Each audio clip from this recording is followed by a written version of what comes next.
The Raleigh real estate housing market has been on absolute fire for the past few years. Sellers have been able to just name their price and have to do very little work to get their home sold really quickly. Basically everything with a roof and a doorknob has sold in like hours. But recently we've had a little bit of a slowdown happening. So should Raleigh, North Carolina home sellers be panicking right now? Hello everyone, this is Chris Morton, real estate broker with eXp Realty in Raleigh, North Carolina. And on today's video, we're gonna detail what's going on right this minute in the Raleigh, North Carolina area housing market. Plus, we're gonna give you some practical advice on how you, as a home seller, can get your home sold for top dollar and get it sold quickly. So as we said, there's a bit of a slowdown going on right now. What we're seeing is higher interest rates have happened and it's causing a lot of buyers to sit on the sidelines. And the few buyers that are out there right now are getting really picky. Homes that used to fit all of their needs and were amazing just a couple of months ago, suddenly are getting passed over. They're not as good as they used to be. Right now, basically the model homes, and those are the homes that look like models, they're really well dolled up, very well staged, they don't smell bad, easily seeable, have all the bells and whistles and cool colors everyone wants. Those model homes are the ones that are selling really quickly and selling very competitively, but the majority of the homes that don't look like that are sitting on the market and maybe getting one offer after a week or so. Speaking of these model homes, crazy story to tell you. Just this past weekend when everything was supposed to be not that competitive, we had a client bid $93,000 over asking price on a home in Cary. The house had 6 offers and we did not win. I was very surprised. I felt like $93,000 was gonna get the job done, but it didn't. My folks were disappointed, as you can imagine. I was a little bit shocked. I had bought into the belief that the market was softening and they shouldn't have any trouble, but this home looked amazing. It had a lot of great features, a lot of great details, would work for a lot of different families or a lot of different lifestyles, great location in Cary. And so, yeah, it was in hot demand and it sold quickly. But we need to stress, this is not the typical thing. This model home effect is not typical where 80-90% of the homes are selling like that, like the good old days of January. No, really, a lot of homes are sitting on the market and it's causing a lot of consternation and stress among the sellers out there. And on top of all of this, the stress of the sellers, the buyers getting pickier, we're also seeing inventory go up. The number of available homes for sale have risen dramatically in the last 2 months. So now, not only are buyers getting pickier, that they're really looking for the perfect home for them, but now they have even more homes to look at and decide between. But all this general slowdown is great news for you buyers out there. If you've been fighting some more for a home and you've had tons of competition and you make this crazy high offer and you end up getting outbidded on your dream home and now you're heartbroken, well, it looks like those days are coming to an end, or at least softening up a little bit, where you as a buyer are going to have a great chance to get a really nice home. Whoever thought we would see those days again where you possibly could be the only bidder on a home, not have to pay over asking price or maybe just a tiny bit over asking price, find the home of your dreams and move in. Whoever thought we'd see those days again? So with all that in mind, if you're thinking of selling your home, is now a good time to sell, or should you just hold off and wait for a little while? First thing we can say is sellers, do not panic. If you're planning to sell your home soon, you should not, I repeat, not expect to have to give your home away to make a massive price reduction in order to get it sold. This is not 2009 all over again. Back then we had a ton of inventory. We had a lot of homes that were repossessed or were on a short sale process, meaning they were trying to sell them for less money than what the home was really worth. And that in general just drove the market value down for all the homes. We are not in that situation right now. There are very few homes that have been repossessed or in foreclosure. There's still very few homes on the market that are available inventory for buyers to buy. And remember, there are still, even with the number of buyers reduced, there are still more buyers out there than we have homes available for them to buy. It's just those buyers are pickier now because they're having to pay more for the home, in effect, because of the interest rates. So therefore, they're looking for the perfect home for them. Your job as a seller is to provide them the perfect home for them. And another thing to think about, if you're thinking of selling your home, you're frustrated now because you feel like you've missed the peak of the top line price that you're ever going to get for that home, and you're angry that prices appear to be going down, please know, number one, prices are not actually going down for homes right now. What we're seeing is an adjustment of the ones that are on the market, that have been on the market for a while. They're having to adjust their price down a little bit to be really where they should have been to begin with. They probably priced their home a little too high when they went initially on the market, thinking that it was going to be a rah-rah, go market that we had back March, February, January, and things unfortunately aren't that way anymore. So what you're seeing a lot of is people reducing their price to be where they need to be. So do not fear that there's like this massive price reduction going on, but let's step back for a minute. We have had a 47, you've heard me right, 47% increase in the value of a home on average in the Triangle area over the past 2 years. Let's just hypothetically say that there is a price reduction that's going on right now all over the market, that those corrections that the sellers that were on the market for a while, that correction is going to spill over to everyone. Let's say that we're going to reduce prices by 3%. I don't believe that's the case. If you see a 3% price reduction on homes that are on the market that you're competing against, that means all of those sellers and you, if you choose to sell, are still going to see a 44% increase in value over 2 years ago. I know 44 is not as big of a number as 47, and even if there's a 5% decrease, we're still at 42. That's still really good numbers. Most people would take that in the stock market or in any investment they have. So please take solace in the fact that you may have missed some temporary peak. I argue that the market's going to go back up again before too terribly long, but let's just say you've missed some peak in this period of time. You've still made some really good money. So with all of that out of the way, if you're a seller thinking of selling and you want to make top dollar and get your home sold quickly, we have some practical tips, some practical advice that's going to help you get there and achieve your goal. We hope you take these tips to heart, and that way you can get your home sold quickly, and again, for most importantly, for top dollar. First off, know you've got to do the work. If you're a seller, you must put a product for sale on the market that looks amazing. The easy comparison is to a car. If you were going to go sell your current car and you were going to either sell it on the open market with Craigslist or whatever, eBay, or you were going to sell it to a dealer, you aren't going to usually go to McDonald's, have a nice meal, and drop the burger in the floor and the wrapper in the floor and spill a drink in the floor and not clean it up. That's not going to happen. You're going to detail the car. You're going to go to the car wash. You're going to pay someone to detail it for half a day, whatever, to make that car look as amazing as you can possibly make it. Same thing with your house. Do not assume because you like to live with that burger wrapper on your dining room table that the people coming in to buy your house are going to be excited to see that burger wrapper. Make the house look as amazing as you can prior to putting the house on the market. Do the work. So really, if the question is, should you sell now? The answer has to be only if you're prepared to make the home look like a model home. And again, to repeat myself a bit, a model home is a home that looks like a new construction home that you go into in one of these neighborhoods. And the furniture is really well put together. There's no dust anywhere, no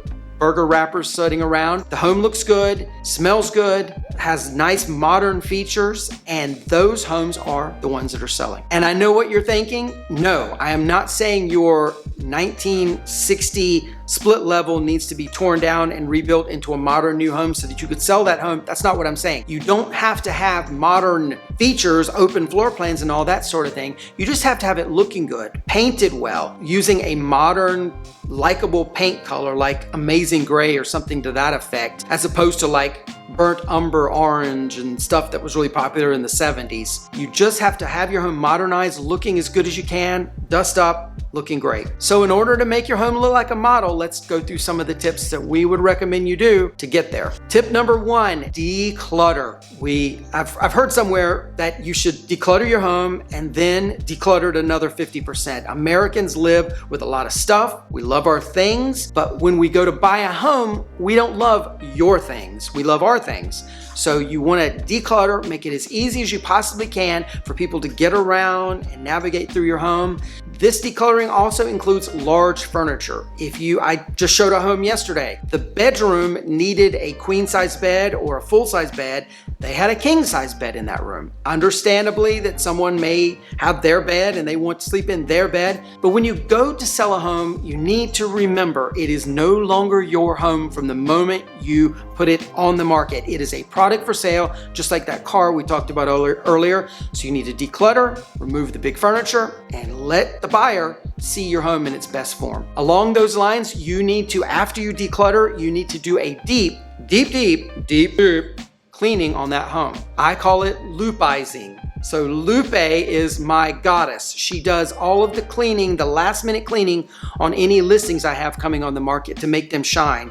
You need to do a loopizing of your own, where you deep clean that home so that people literally could eat off the floors. You don't want any dirt, you don't want any debris, you want it looking as amazing as you can, just like those model homes. Number 3 step, remove the odors. Make sure you don't do any cooking while your home is on the market that has strong, noxious smells. I remember going in a home before where people love to fry foods, and that's great. I love fried foods when I'm not on doing keto diet, but know that that smell of fried grease is not a smell people associate with a warm and welcoming home. So know that you're probably going to have to limit your lifestyle of what you like to eat. Probably don't fry fish, probably a good idea not to do that while you have the home on the market. It is a very uncomfortable period of time, I know, when you're trying to sell your home, but if the end goal is to get for top dollar and sell quickly, you probably need to put up with a little bit of short-term pain. The 4th tip we have for you is stage the home. Kind of coming back to that big furniture we talked about earlier. If you can eliminate that big furniture and maybe replace it with some other stuff that is a little bit smaller and gives people a better idea of the size of the room, you're going to be better off. If you've got a space that's perfectly designed for an office, take everything you have out of there, put a desk in that room and a chair, and let people envision it being the office that it really should be. Again, you have a room that's got an oversized bed, put a smaller bed in it. You've got a bedroom that has workout equipment in it, maybe take that workout equipment out and put an inflatable mattress in. Let people see that bedroom as a bedroom.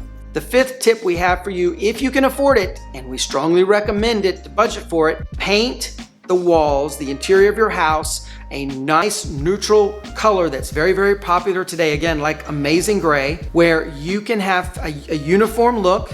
Don't have to worry about people with pink bedrooms saying, oh, I can't buy this, I have 2 boys. It gives a fresh look, gives a fresh smell, and gives a unified look to the house, and it'll actually make your home look and appear bigger. In addition, a lot of these newer, more popular colors that us real estate agents know about and use all the time, these colors reflect light better than standard builder beige paint, and so the house is going to look brighter, even better still. The 6th tip we have for you, change out dated light fixtures. If you purchased the home in 1982 and it still has 1982 light fixtures in it, you probably want to replace them out. You can go to the hardware stores for that matter and get a really nice lighting package for not a lot of money. Get a handyman if you're not handy yourself and replace out the light fixtures. You will automatically modernize a house, especially if you've already done that painting we talk about. The number 7 tip we have for you, don't price your home in anticipation of where you think the market is going to end up. Price it where it is right now. If you have a house that's worth $500,000, but you think it's going to end up selling for $530,000, $540,000, don't price it at $540,000. Price it at $500,000 and let the market decide if it's truly worth the $540,000 or, unfortunately, $470,000, $480,000, depending on how the buyers perceive it. So let the market make the decision about how much your house is worth. Don't you do it. You'll end up overpricing your house. You'll end up having it sit on the market for all those terrible days on market we talked about. Not a good thing. So we took all of these principles we've just told you about and we went to work on a home that had been on the market for 194 days with another agent. We took the home off the market. We repainted all of the interior. We got a brand new light package. We restaged the home. We had professional photography done, which we strongly recommend. Professional photos will go a long, long way to getting your home sold versus Instamatic camera pictures you may take or your cheap agent might take. But anyway, get professional photos done. We did all of those things. We remarketed the home after the 31 days was up and we could reset the days on market, and it sold in less than 2 days. Needless to say, our sellers were ecstatic. The buyers were ecstatic. They had a great home that looked great, presented itself well, and they could envision themselves in it. We were very, very thrilled ourselves. And once you have your home ready to sell, ready to go live and active on the market for people to come in, we have some further tips for you. The first tip, whenever you have showings, make sure you turn on all the lights, open all the drapes, have all the window light from the sunlight shining through the windows, and have the house bright and sunny. No one has ever gone into a house and complained, we can't buy this house, it's too bright and sunny, and there's way too much storage space in the closets. No one's gonna say that. So my advice when you go live on the market for your home is in the morning, first thing before you leave to go to work, turn on all the lights, open up all the blinds so that if there's any unexpected showings during the day when you are out and about and you don't have time to get home to turn the lights on, they will be on and ready for the buyers. We had buyers that went into a home recently and it was a dungeon. Wall paint colors were dark. We talked about it in a last little bit, and all the lights were off. All of the blinds were closed. And my buyers were very concerned that the home was way too dark. I had to open up the blinds and turn the lights on for them to realize, oh wait, this is a normal house. Make sure your lights are on. Next tip, treat all showings like they are a gift. Because they are. Always, as I am, be in the habit and be in the mind process that it is 2009 over again. Now, I know it's not. I know we're not going to have this horrible crashing market, but it's better to err on the side of caution. Anytime there's a showing, that is someone who is interested in your home and they may want to make an offer on the home. Do not ignore it. Do not decline it. None of those things. People who were selling their home 2 months ago and 2 years ago for that matter got a little bit sloppy, a little bit, arrogant's not the word, but we'll go with arrogant, where they didn't really worry about showings. If there were any canceled showings, no big deal. There'll be 4 or 5 other buyers coming tomorrow. Well, what happens if tomorrow never comes? Make sure you treat that showing as the gift that it is. And along those lines, don't decline showings because you're putting the home on the market on a holiday weekend. That's like the worst time to put your home on the market. You've got family and friends over, cookouts, and someone wants to see your home. You decline the showing. They're probably not going to come back. They're going to be offended and they're not interested in seeing your home. You've lost one of those gifts. On the flip side of that, you don't want to have the home on the market on a holiday weekend when a lot of people are not seeing the home because that's going to raise your days on market. By the way, again, days on market is what happens when you put the home either active or coming soon on the MLS, which therefore cycles over to Zillow, Trulia, Realtor.com, and all the other sites. And that clock starts clicking as soon as the days on markets, as soon as the home goes live, the days on market start clicking. You've been on the market for 2 days, that means you have days on market 2. You don't want to be on the market for 7 days, 10 days. It's gonna look like there's something wrong with your home. So don't go live and active for people to see it on a holiday weekend when a lot of people aren't going to be around. In addition, the next tip, don't go live with your home on a Sunday, Monday, Tuesday, or Wednesday. Those are the dead days. Those are days when a majority of people are not looking at homes. You want to go live on a Thursday, Friday, Saturday, because those are the days people are looking at homes. Sundays in the morning they look at homes, Sundays in the afternoon, and Mondays are the days they make the offers on those homes that they saw. So do not put your home on the market on one of the dead days. It's just going to end up accumulating days on market, and that's not going to be good. The next tip we have, don't take the first best offer that comes along. Let's say you put the home on the market, you get an offer in. You shouldn't just take that. Set up a deadline for all offers to come in and then review all offers at one time. Look at them all in totality. Let that first offer know that thank you for putting the offer in. We appreciate it, but we're going to wait until 5 o'clock on Sunday to make a decision. So we will get back to you at 6 o'clock on Sunday, that sort of a thing. And don't let your agent deceive you, or don't let the agent who doesn't know what they're talking about tell you that you can't negotiate all of those offers, by the way. So let's say you have that one great offer that came in and then you had 4 more offers that come in right after that. It's 5 o'clock on Sunday, your deadline is up. You know you've got 5 total offers to work with. The first offer is really, really good. It's $10,000 higher than everything else. But that second offer is a cash offer. Your agent was smart enough to get proof of funds sheet where they can see that that person has, Your house is worth 500, let's say. That person's got 600,000 in the bank. Why would you not go back to the number 2 offer and negotiate with them and say, hey, we appreciate all of your terms of the offer that you have. We would counter you back at $525. You've just now made an extra $10,000 on or $15,000 on that first offer. Why would you not do that and at least give it a shot? Worst case scenario, the first offer that's financed, you've at least got that as your floor now. Let's see if we can't get you a little bit higher. A lot of agents don't do that. They'll just go ahead and take that 510 or 515 offer and be happy about it. They didn't have to do very much work, so great to them. But there may be some opportunity with that second or third offer. You never know, so just know that. And the next tip on this list we need to tell you is be prepared to negotiate. Okay, so we're not in 2008 and 9 where you have to hardcore negotiate, but you shouldn't be a take it or leave it kind of seller either. Have the ego in check enough to be able to say, if someone comes in with an offer that you've been on the market for 7 or 10 days and they come in a little below asking, don't be insulted.